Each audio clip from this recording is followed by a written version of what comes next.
Welcome guys. This is, I don't know if you already been here at Zendesk. This here is Zendesk, and I am Omar. I'm your presenter. You can find me on Twitter, Macro. And today I'm going to try to explain a little bit about macros and how they work in Elixir, possibly passing through what kind of different macros are there and what are the differences between textual and procedural macros, and then explain 3 examples of macros that are written in Elixir. By show of hands, who works here on Ruby or on Ruby? Are any Rubysts here? Erlang people? Okay, and the rest are for Elixir? Okay, so Elixir people?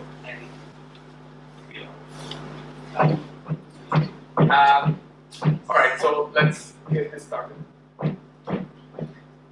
So, yeah, in this talk, I'm going to try to explain about what are macros in general, what are the different types of macros, and how macros are AST or procedural macros, or some people call it lexical macros.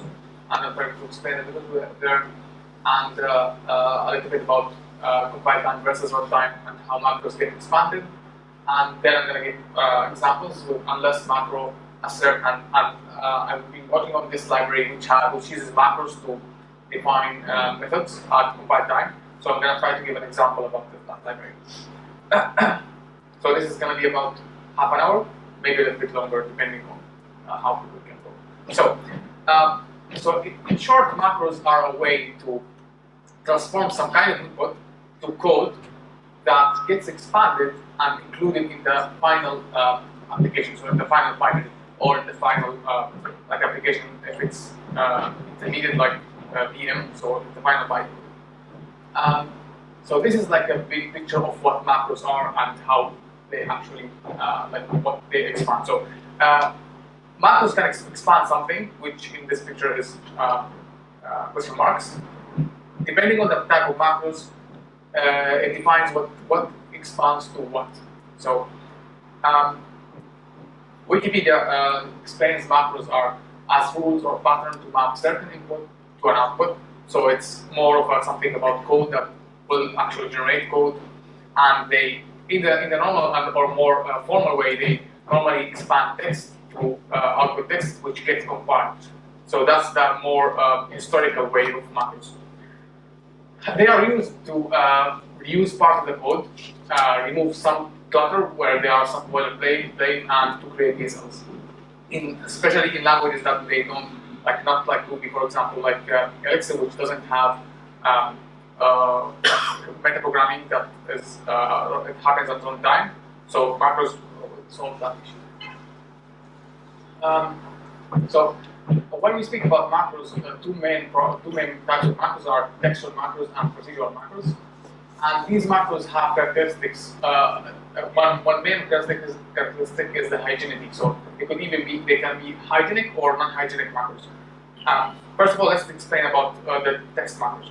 So text macros, they expand text at a step normally called preprocessor or preprocess and they substitute the text with another text. So they're just like find and replace. So if we look at this section of code, we have a save diff, which takes a and b. If b equals 0, it returns a, else it returns a divided by b, and this is c. When this macro, we are using this macro here, when this macro gets expanded, we will have this code. So what actually happens is that the preprocessor goes and take the macro and replace a and b with the values, and it expanded in place. So we can see here how even the check and the variables are all in place. And when the code compiles, it will print here half because it's not significant. So these kind of macros, they mainly are from C. I don't know if they are prior to C, but they are very famous from C and C++. And these kind of family of languages, they even spawned in C++ and Objective-C and all these other languages. And they get expanded at the step, compiler step called preprocessor, which happens just before processing the code. So when the macro gets expanded here, we can see how we had the include also is a macro. After the macro gets expanded, we have 450 lines and then the main function. So, so these are the textual macros. So let's take another look at this macro here. And in this particular example, instead of passing 10 and 20, we are passing 10 plus 30 and 20. So we're passing an operation here and a number. When this gets expanded, so this here should have been like 40 divided by 20, it should be 2. But what happens here is the value is 11.5.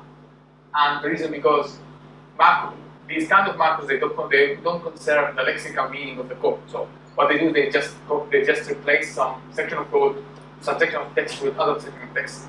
So what we have here is, after expansion, we have 10 plus 30 here and 10 plus 30 divided by 20, which will be due to the, so if we want to add quotes between them, so this will happen. So 30 will be divided by 20, which will be 1.5 plus 10 will be. So we saw this is one of the most prominent problems of these kind of macros is because they don't conserve the meaning of the code, they just replace text. So you might end up in these situations. So that was the part about the textual macros. I will. Yeah. I try to not spend a lot of time here because I want to move to more interesting parts of the talk, which is about Elixir.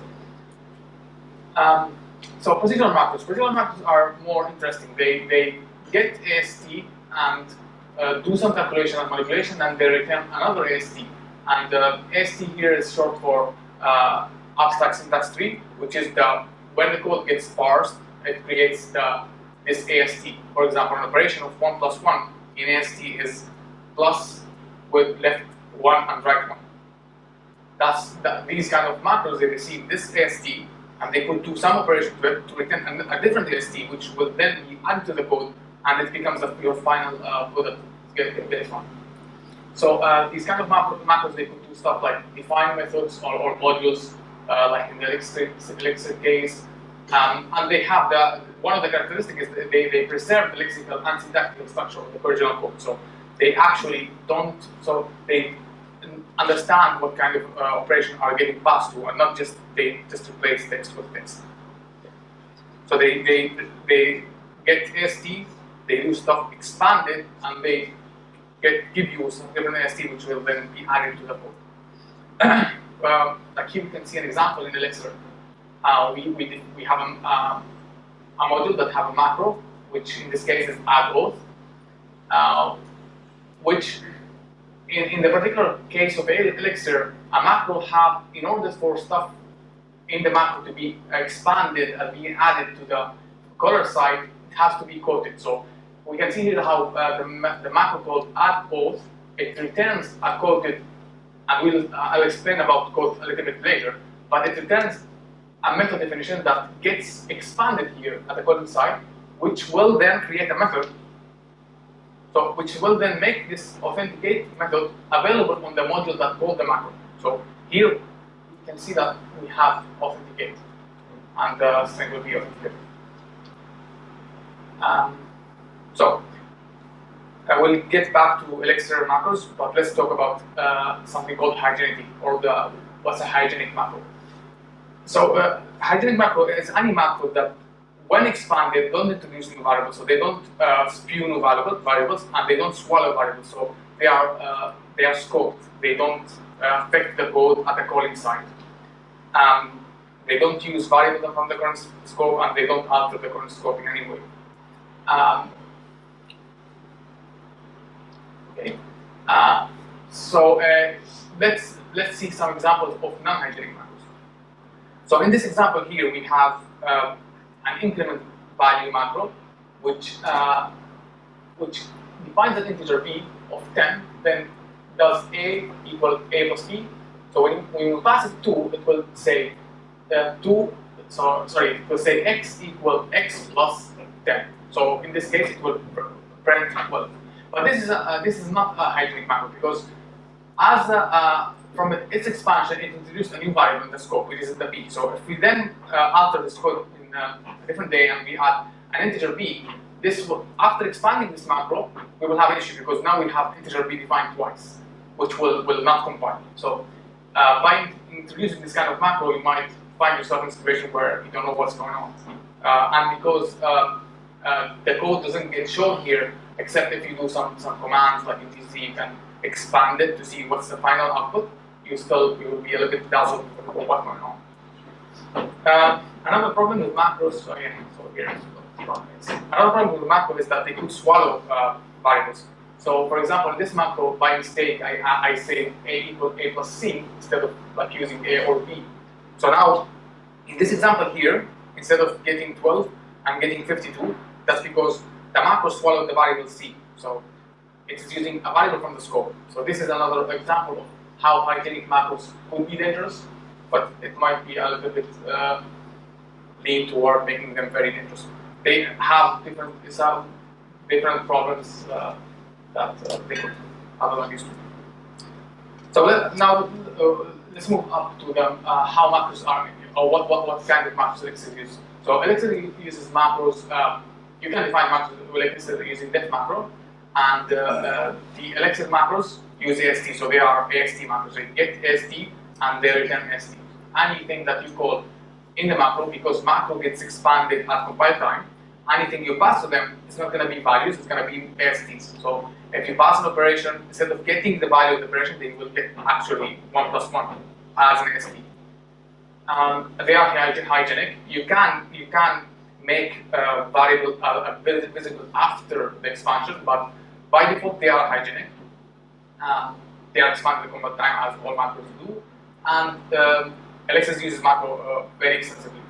So, for example, these are some of the macros that Elixir uses, like if, def module, def macro. All of the main keywords in Elixir are actually implemented in Elixir as macros. For example, the def here will go and call an Erlang method called store def, which stores the AST with a name. So they are all tricks to make use of the Erlang here, but they all, and the list goes on and on. So let's explain a little bit what is an AST.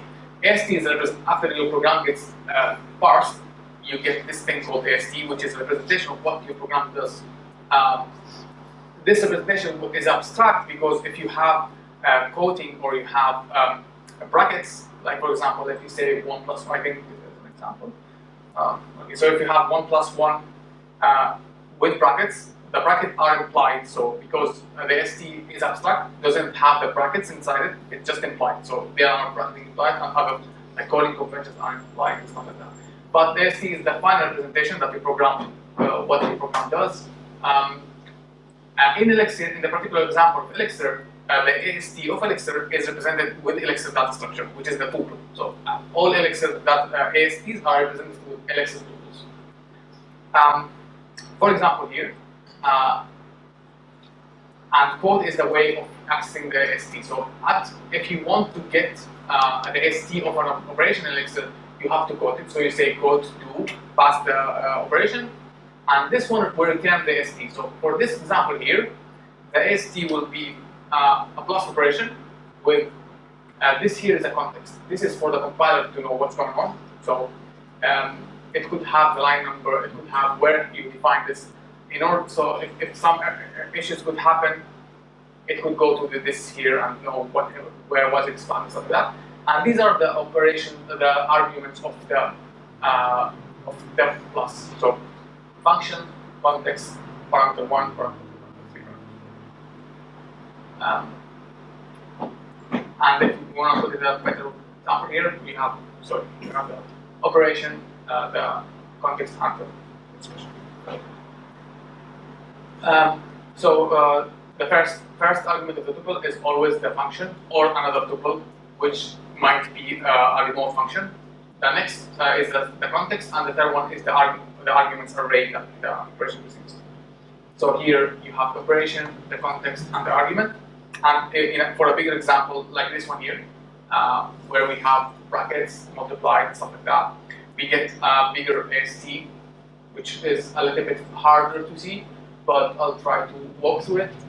So first of all, we have a divide operation with a context. For now, let's all ignore context because we're not going to talk about anything about it, so let's ignore it. So we have a divide operation which take arguments, which is an array. What are the arguments of this divide? Is a multiply operation between, also the argument of this multiply is a plus operation between 1 and 2. So this is a way of saying 1 plus 2, the result of that, multiplied with 10. So if we want to remove this, let's try to solve it from bottom up. Or 1 plus 2 equal 3, then multiply 3 by 10 equal 30, and then divide 30 by 3, and you get 10. So that's how Elixir parses the code into abstract syntax tree. And it's a tree because it's a tree structure, and it's abstract because, as we saw here,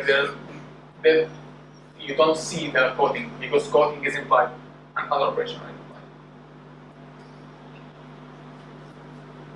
implied. Okay. So here's an example. We have a module that has a macro. So we have a module that uses a macro from this other macro here. This other module defines a macro that has A and B. And we are passing it 1 plus 1 and 2. So remember, macros get expanded at pre-compile. So it gets expanded at pre-compile, so before compiling. So that means that the value 1 plus 1 is not 2. It's actually the AST representation of 1 plus 1. And 2 is the AST representation of 2, but in Elixir, the AST representation of a primitive is just that value. So if you want, when we print A and B, you will get the operation plus of line 12, because this one was defined at line 12, and 1 plus 1, and the B is 2. So this is what we get when the macro gets expanded. If we want, when we use code, that means the section of code that is happening inside code is actually going to get expanded where the macro gets called. So imagine like everything here, it's going to be copy-pasted, but it's not copy-pasted. It's going to be executed at the calling side after all macros get expanded. So if here we uncode A, and uncode is a way of getting stuff out of the code. So it's getting stuff from here. You cannot. If A was defined here, you will not be able to call it. And uncode B is to get this one here. So uncode is like the best way of, as I understand it, is like inside the expansions go grab stuff from the compilation. So it's like grab stuff from before the expansion. So if we want to see what's going to be printed here, we're going to get 2 and 2. So because now this is happening after compilation, so after expansion, and stuff has actual value. So 2 and 2. So if we want to have a small anatomy of a macro, we can see how the stuff that comes before code, this gets executed at expansion time. So when you call the macro, this gets executed. The stuff that happens after code happens at the calling side, gets expanded and happens at code side. And the stuff inside that uncode, this also happens at expansion time. So let's see an example here. So I'm just outputting here 1, 2, and 3. And notice the order. I have first 1, then 2, then 3.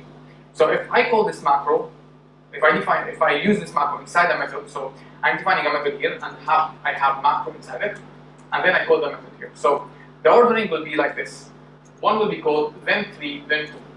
So 1 because the macro gets expanded here. So when this gets expanded, pre-compile time, 1 gets output. Then uncode. Then, like when code gets replaced here and code gets executed, and then when we call the method, 2 gets executed. So if we call the method twice, my method, 1 and 3 don't get printed. So we only get 2, because this macro has been expanded only once, and this 1 and 3 were printed as expansion. If we, however, call the macro twice inside the method, but we still call it once, we will have 1, 3, 1, 3, 2, 1, 2. 1 because we expanded that once, we expanded twice, so we have 1, 3, 1, 3, and then when this gets expanded, it actually put this here. I also put it's happening once, so now that's why we have 2 and 2.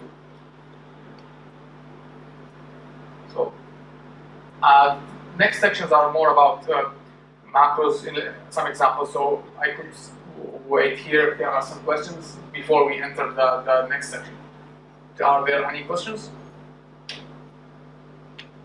So the uncode is like an eval of the language. You just get whatever you have in Elixir language, you put it into it, and then it just runs it.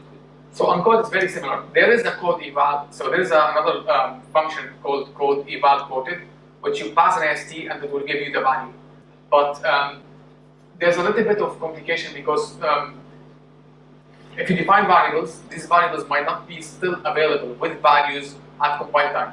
So if you try to eval it, it will tell you, I don't understand what A is or what B is.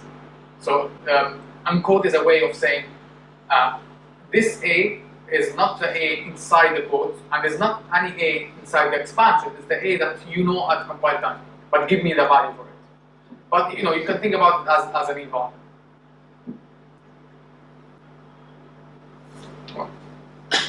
Any more questions?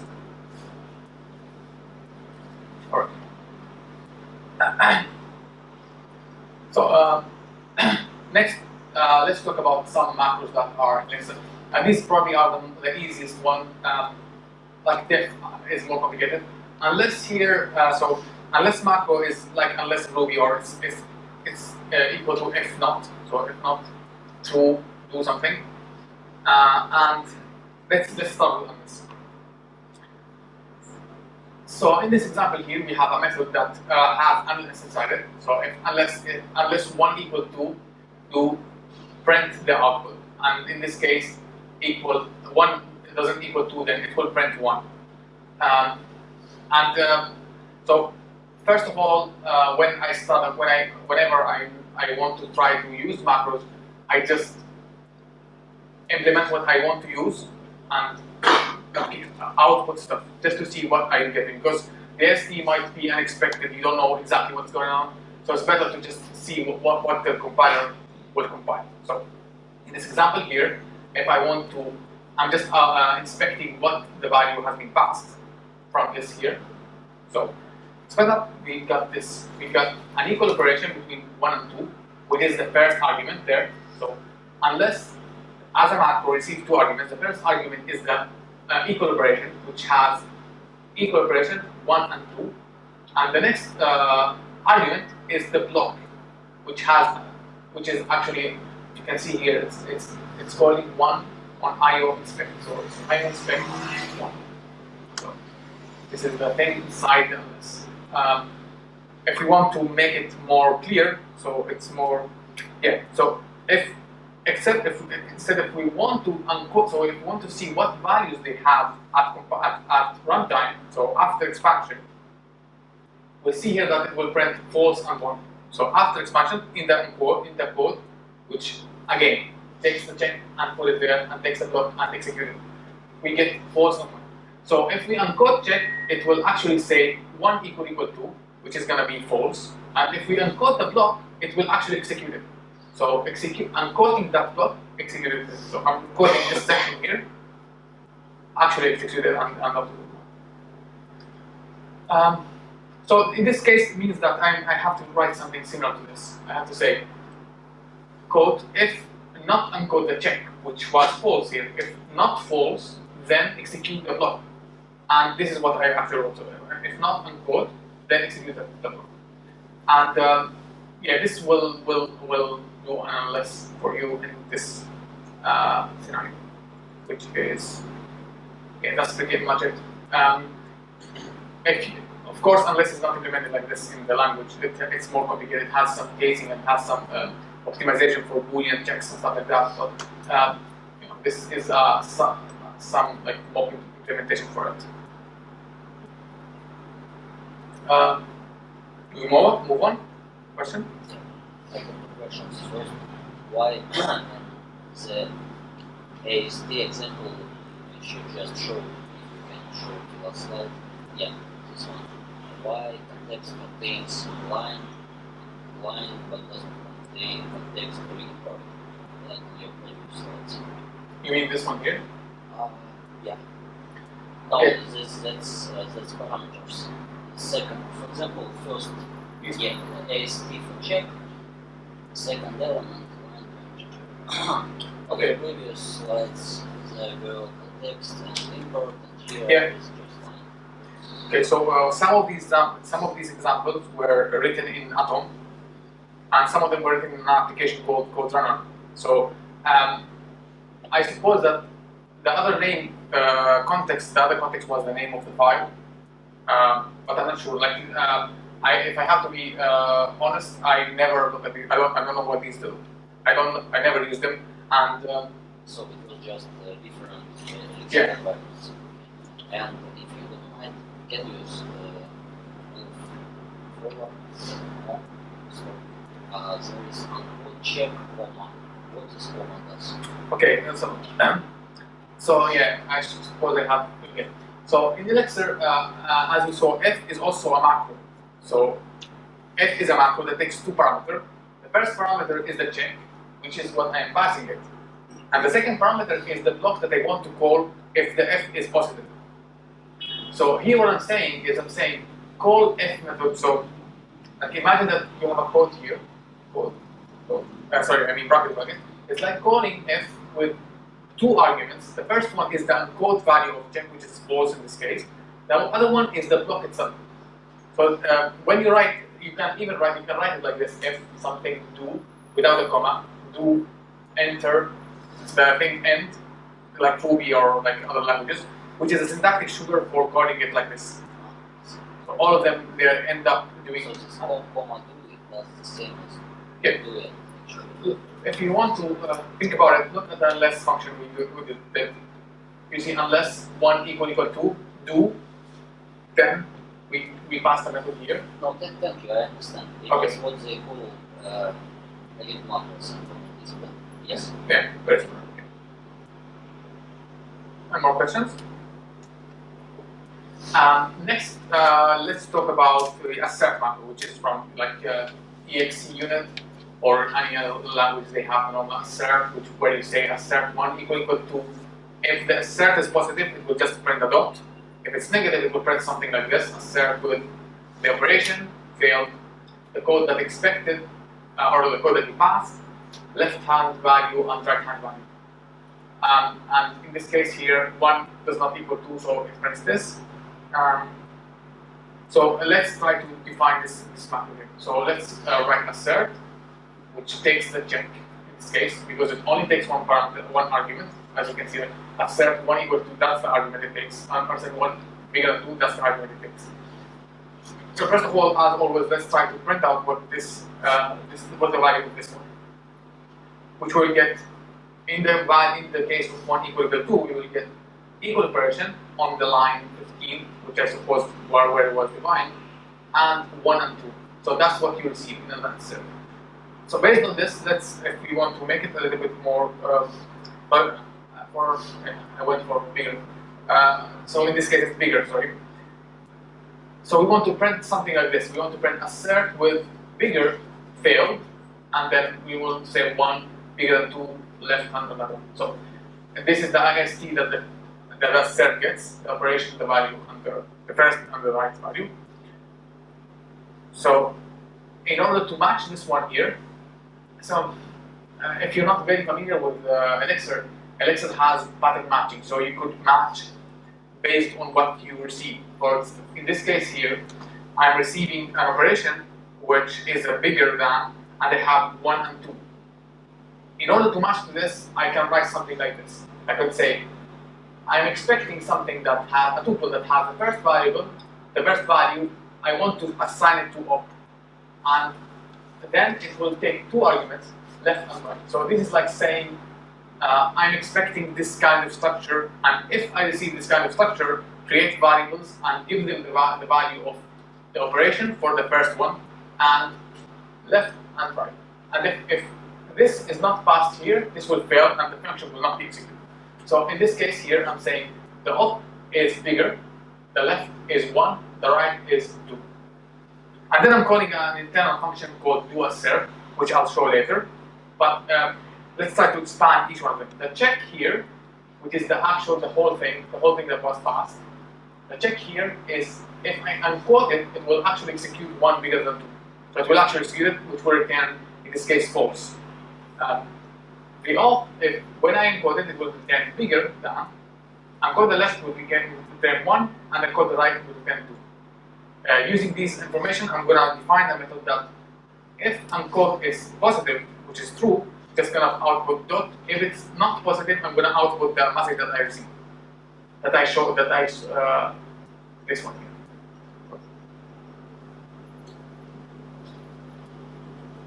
This one, assertion with build equals. So,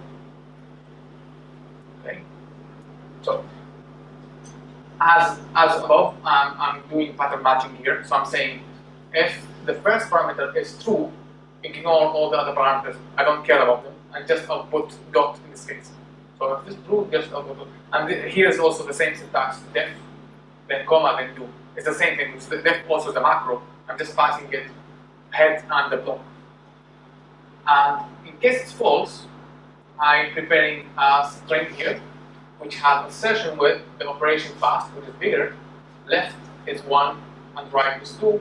I'm going to say code left operation right, left, which will output operation is not equal to blah blah blah, something like that.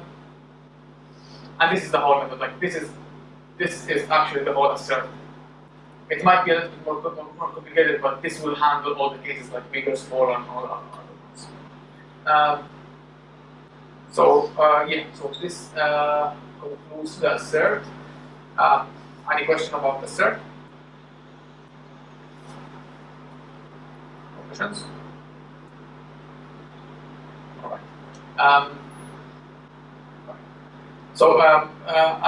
As I first said when we started working on this library, which is TSL. If anyone is familiar with retrofit on Android Java, it's a library where you use annotations to define calls.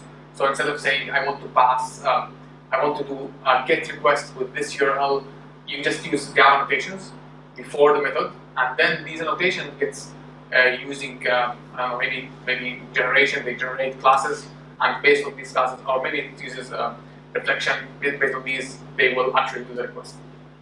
So I had this idea of creating something similar to this for Elixir, using instead of annotation, using module attributes. And it heavily uses macros and module attributes. So, for like this is an example of how the API looks like when you use it. This here hits an endpoint called brand API at Zendesk, which is an endpoint for returning the brands that you have. First of all, I define some default headers, so I know that all the calls will get a basic auth and the basic auth. So in this way here, I'm saying that I know that these APIs have basic auth, and so that define a variable that is basic auth that you have to call when you call any API. Then I say this particular method uses only the default headers, doesn't have any other headers, so just uses the default headers. And this method here, that's going to be defined later here, it will go and hit the brands JSON API, and its name is all brands. So I'm defining a method called all brands that hits this API with get, and it uses these headers, and is expecting that you pass a basic auth, and the basic auth will be sent as a basic auth header. And the other part of it, when I receive the response, so when you receive the response, this block will be called, which here I'm injecting a response. So you will find a response injected here. So I'm injecting a response, get the body, parse it, get the atoms, get the first element, and get the branch. So this is a way of in place providing a block. So you parse stuff and you return your own model instead of returning just JSON or dictionary. When you want to call this, you do something like this. Brand client, you pass it the URL. So this is like the base URL, for example, Zendesk, .com. And then you call the all brands, which was defined as a method using the different, passing the basic of the auth. So this here, when you call this, it will go get the URL from here, the base URL, append brands JSON to it, then perform a GET request using passing this as a header. So it's a way of, and also when the response gets parsed, gets achieved, it pass it to this block. But it's a way of defining your whole API. And for example, in this previous example here, I have another one. So you can see how each one of them is small, and it has the parser in place. So you don't need to go search where's the parser, where's the API.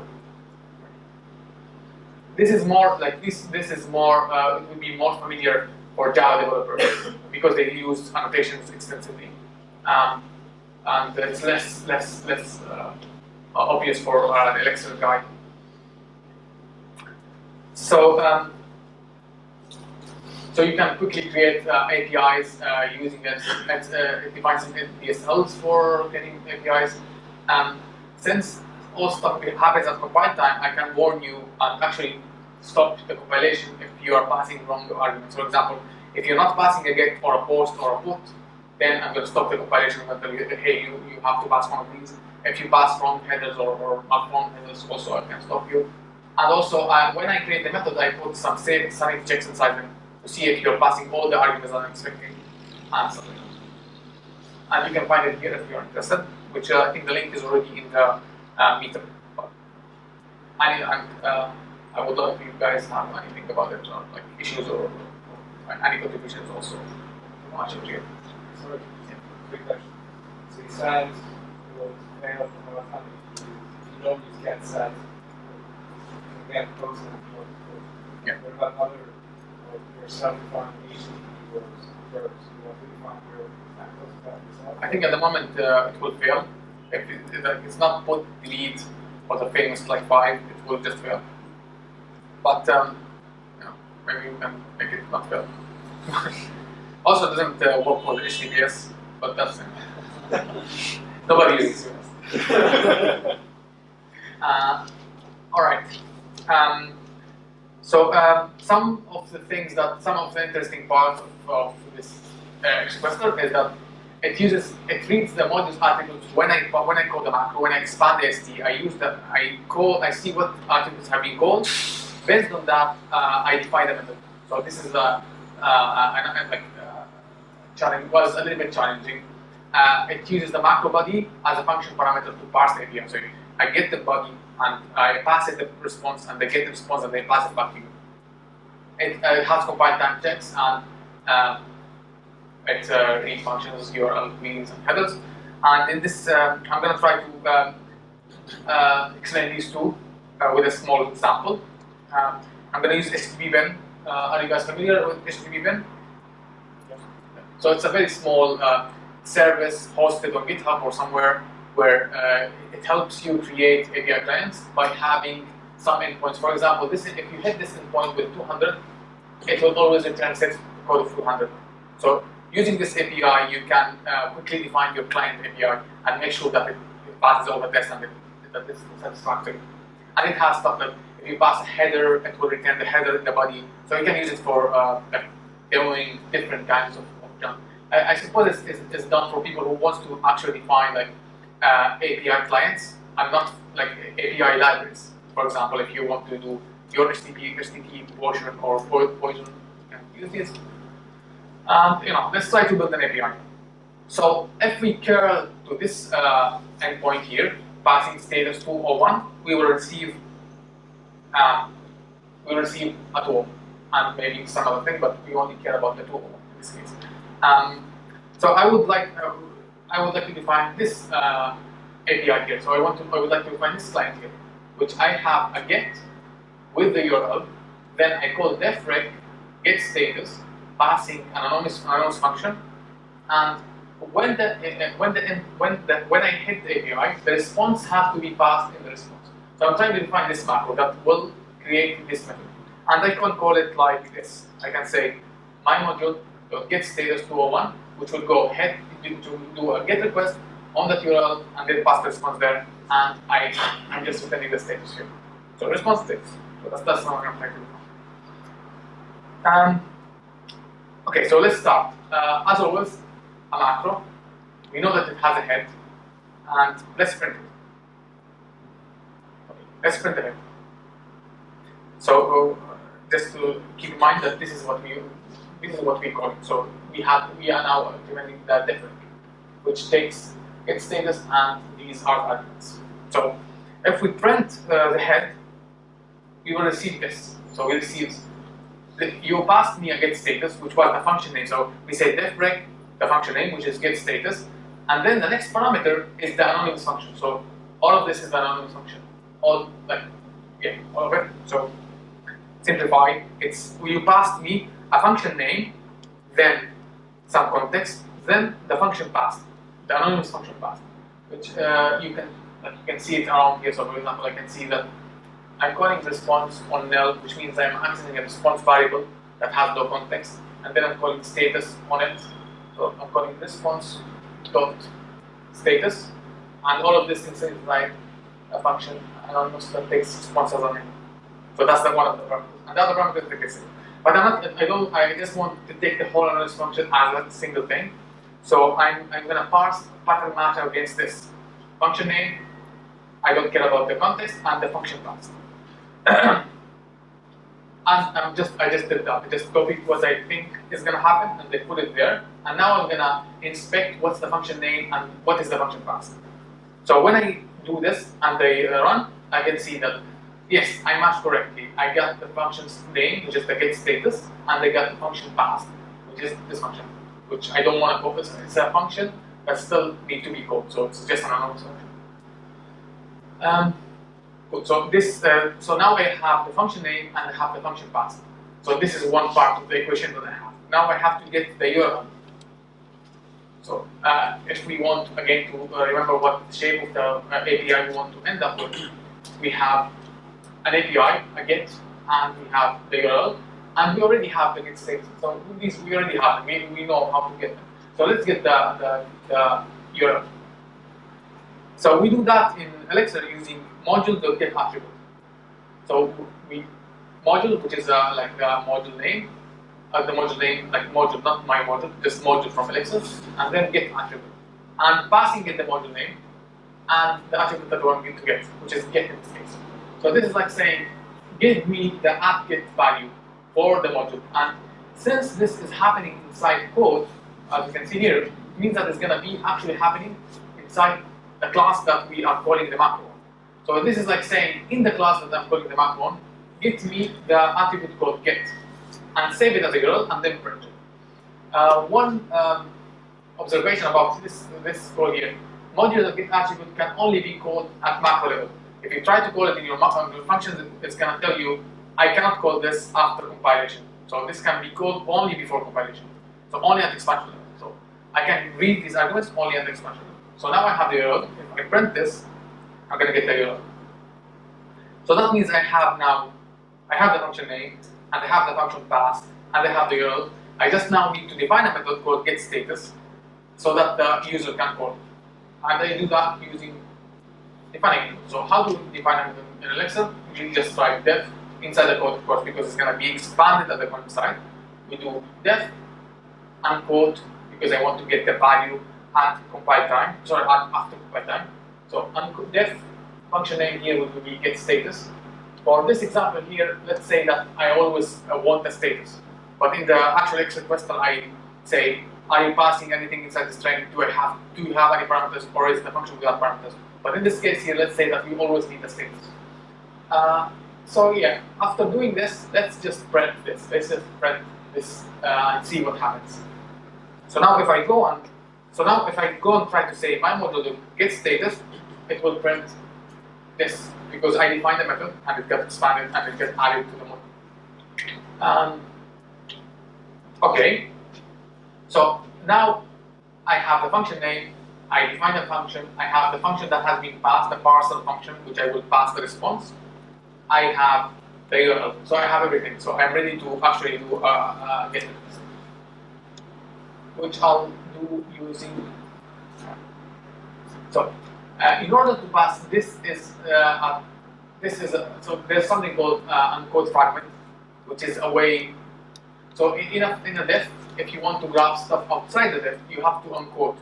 But in this particular example where you have a code and you want to get stuff from outside the method, you get in a problem called uncode fragment, which is a little bit more more complicated and more like I could post post the description to where you can read more about it, but it would take a lot to explain it. So for now, this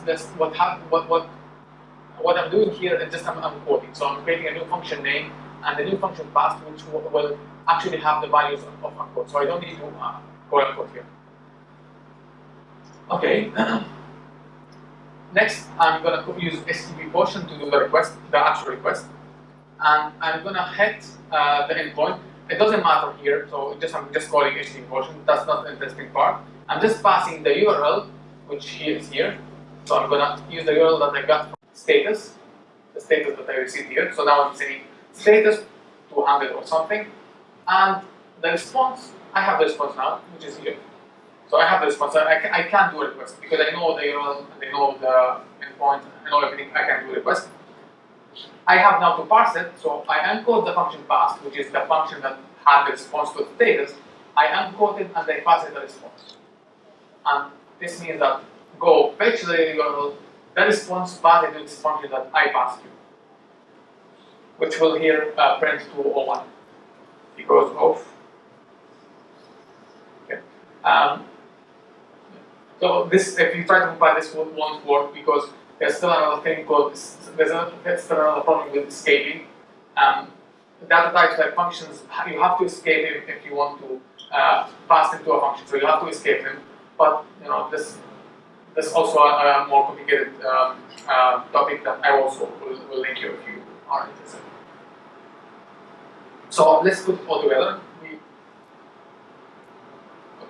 We wanted to achieve this kind of DSL, and in order to achieve it, we had to write this kind of function. So if you want to iterate again, we get the function name from the ST, we get the function path from the ST, we then encode them and escape this because for some reasons, and then we got the URL from the module, which will have an expansion.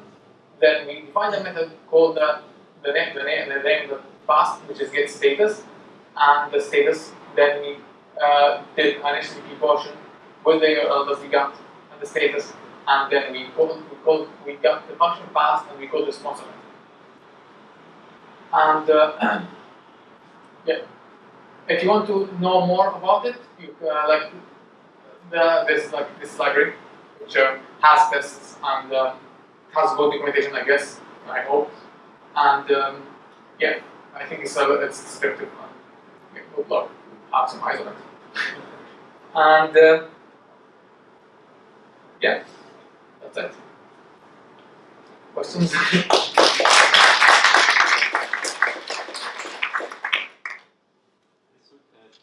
questions. One, what happens if you have more than one? So you grab the get from the module. What if you have defined multiple functions and 2 of them have get for the keywords? So in that, maybe I can pull the actual source code.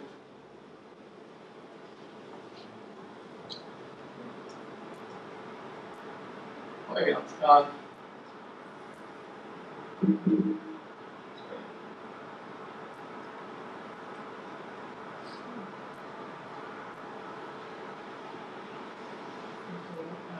So the library is not that big. Like it's, I think it's all around 1,000 lines or so. But so it goes here. So after I read and I parse the methods, I go and call clear all attributes. So every time I define a method, I go and clear all. So every get, it gets cleared before I go to the next step. So I just clear them all before. So if you go to this method, it just goes through all the possible attributes, which at the moment are just like get, post, put, delete, header, body. I go and clear them. So that's done. But if you didn't clear, they will override each other. So the last one the value will be the value of the last one. The other thing is, I'm not so familiar with the Elixir syntax, so maybe it's a stupid question, but you were doing at the very end when you actually, so you have function passed dot response with that. Yeah. Yeah. So the last one. Yeah. Yes. Why do you need to? Can you not just do function passed? Yeah. Comma response? So the problem with anonymous functions in Elixir is that, so in normal Elixir, the name of the function, if you call it without bracket, will execute the function. So it's similar to Ruby, will just execute it. And the problem here is that if you do the same thing to the functions as anonymous variables, that means that every time you define a function, it will execute itself. So in order to overcome that, in the AST, they went for a dot. I think also Ruby has a dot, right? When you have a lambda or something like that. I'm not sure. You have to dot something. Or dot call, but this is the short syntax, right? Is that supposed to be used in production, or if it's not, it's supposed to be? I suppose like I like the language. I'm gonna try to make it a little bit better, and I'm already using it as a wrapper for the client for Elixir. So I suppose yes.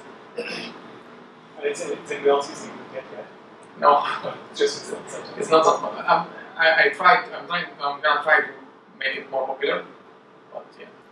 You get percent out of the Elixir conference this year? No, I couldn't make it. So just back at the beginning when you were showing off the sort of built-in macros in Elixir, def macro was fine with using def macro. Yeah, the bootstrapping. I didn't honestly. I didn't look into how it, because even if you go to def is also crazy. Like it's like def probably do it, but I suppose I don't know. But it's probably bootstrapped somehow.